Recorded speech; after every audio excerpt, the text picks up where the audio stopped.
Assalamualaikum warahmatullahi wabarakatuh. Perkenalkan, nama saya Siti Rahayuningsi dengan NIM B1B1230006. Saya merupakan mahasiswa Prodi Ilmu Pemerintahan angkatan 2023, jurusan Ilmu Sosial dan Ilmu Politik, Fakultas Hukum Universitas Jambi. Jadi, video ini saya buat untuk memenuhi tugas ujian akhir semester pada mata kuliah Ekologi Pemerintahan dengan dosen pengampu yaitu Ibu Uswatun Hasanah.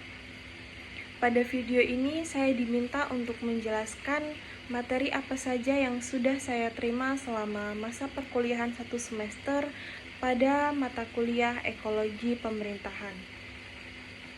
Baik, yang pertama saya akan menjelaskan terkait definisi ekologi pemerintahan. Ekologi pemerintahan adalah suatu ilmu yang mempelajari hubungan timbal balik antara pemerintah dan juga masyarakat, baik secara vertikal maupun secara horizontal, untuk bagaimana pemerintah beradaptasi terhadap perubahan teknologi maupun lingkungan. Selanjutnya saya akan menjelaskan bagaimana ekologi pemerintahan ini mempengaruhi kerja suatu sistem menurut Profesor Rix. Ada 5 hal yang mempengaruhi kerja suatu sistem ekologi pemerintahan. Yang pertama yaitu terkait keadaan penduduk, di mana ekologi pemerintahan ini mempengaruhi jumlah, distribusi, dan karakteristik penduduk yang kemudian mempengaruhi kebutuhan dan tuntutan terhadap pemerintah. Kemudian yang kedua yaitu struktur sosial. Ekologi pemerintahan mempengaruhi hierarki sosial, kelas sosial, dan hubungan kelompok masyarakat yang kemudian mempengaruhi dinamika kekuasaan dan juga pengambilan keputusan. Kemudian yang ketiga yaitu sistem ekonomi. Ekologi pemerintahan mempengaruhi pada jenis ekonomi, kebijakan ekonomi, distribusi sumber daya, dan mempengaruhi kemampuan pemerintah dalam menyediakan barang dan jasa publik. Selanjutnya yang keempat yaitu ideologi negara. Ekologi pemerintahan mempengaruhi kerja suatu sistem yaitu nilai-nilai, keyakinan, dan prinsip-prinsip yang kemudian dianut oleh negara yang mempengaruhi pada kebijakan dan juga tindakan yang diambil oleh pemerintah. Selanjutnya yang kelima yaitu sistem politik. Ekologi pemerintahan mempengaruhi kerja pada struktur pemerintahan, proses pengambilan keputusan, dan juga mekanisme kontrol yang akan mempengaruhi efektivitas dan akuntabilitas kerja pada pemerintah. Selanjutnya ada beberapa ilmu yang memiliki hubungan dengan ilmu ekologi pemerintahan. Yang pertama yaitu ilmu sosial, ilmu politik, ilmu budaya, ilmu bahasa, ilmu ekonomi, dan beberapa ilmu lainnya. Di sini saya akan menjelaskan terkait hubungan ilmu sosial dan ilmu ekologi, di mana keduanya memiliki hubungan erat yang saling mempengaruhi. Ada beberapa contoh hubungan antara ilmu sosial dan ilmu ekologi. Yang pertama yaitu terkait dampak aktivitas manusia terhadap lingkungan, di mana ilmu sosial mempelajari bagaimana perilaku manusia dan struktur sosial mempengaruhi lingkungan, sementara pada ekologi mempelajari dampak terhadap ekosistem. Kemudian yang kedua yaitu pengelolaan sumber daya alam, di mana ilmu sosial membantu memahami bagaimana masyarakat mengelola sumber daya alam, sedangkan pada ekologi lebih mempelajari pada dampak pengelolaan tersebut terhadap lingkungan. Kemudian yang ketiga yaitu perubahan iklim, di mana ilmu sosial ini mempelajari bagaimana perubahan iklim yang kemudian mempengaruhi masyarakat, sedangkan pada ekologi pemerintahan mempelajari dampak perubahan iklim terhadap ekosistem.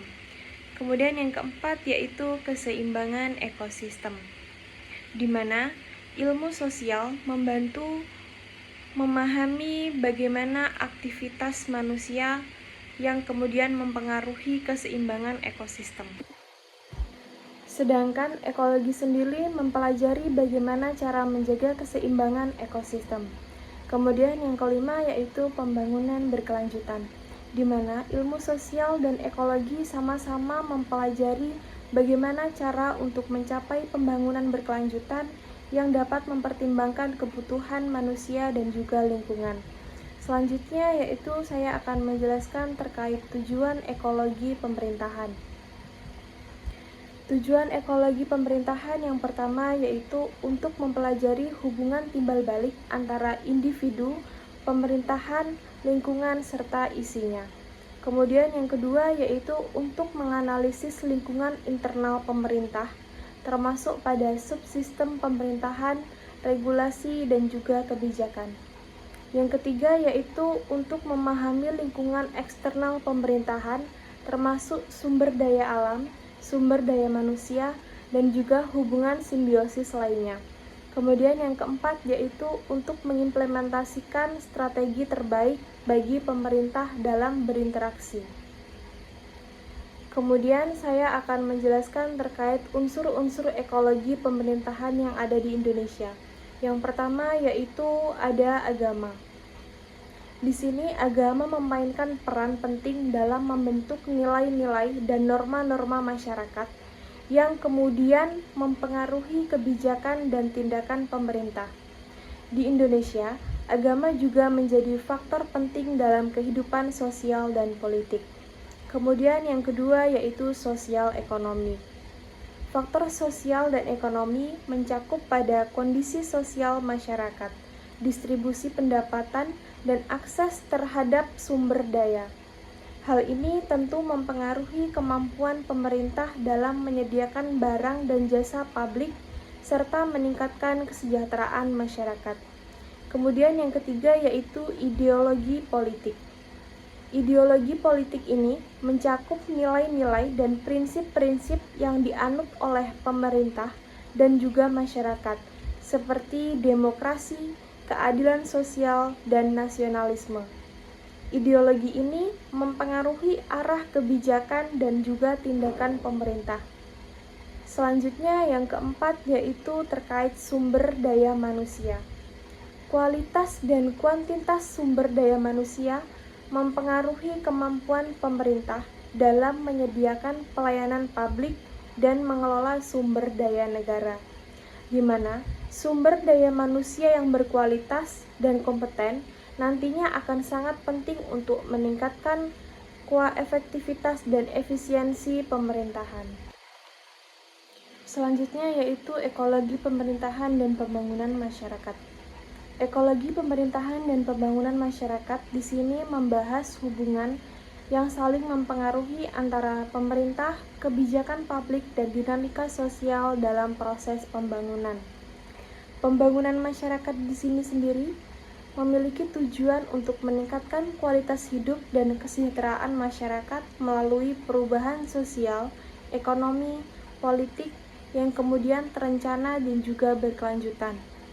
Pembangunan masyarakat sendiri mencakup beberapa aspek. Yang pertama yaitu peningkatan kualitas hidup. Hal ini bisa dilakukan dengan meningkatkan akses terhadap pendidikan, kesehatan, dan layanan dasar lainnya. Kemudian yang kedua yaitu pengembangan ekonomi. Hal ini bisa dilakukan dengan meningkatkan pendapatan, lapangan kerja, dan kesempatan ekonomi bagi masyarakat. Kemudian yang ketiga yaitu penguatan sosial. Hal ini bisa dilakukan dengan meningkatkan kesadaran, partisipasi, dan kemampuan masyarakat dalam mengelola sumber daya dan membuat keputusan. Kemudian yang keempat yaitu pengembangan infrastruktur. Hal ini bisa dilakukan dengan membangun dan meningkatkan infrastruktur dasar seperti jalan, jembatan, dan fasilitas umum lainnya. Lalu apa sih keterkaitan antara ekologi pemerintahan dan pembangunan masyarakat? Keduanya sama-sama membahas bahwa pemerintah berperan sebagai penggerak utama pada pembangunan yang kemudian menciptakan kebijakan yang bertujuan untuk meningkatkan kesejahteraan masyarakat. Kebijakan ini nantinya dirancang untuk mempertimbangkan faktor sosial, budaya, dan juga lingkungan agar hasil pembangunan dapat berkelanjutan dan sesuai dengan kebutuhan masyarakat. Baik, itu saja mungkin yang dapat saya sampaikan terkait materi yang saya resapi selama perkuliahan 1 semester pada mata kuliah Ekologi Pemerintahan. Apabila ada kurang lebihnya, saya mohon maaf dan saya ucapkan terima kasih.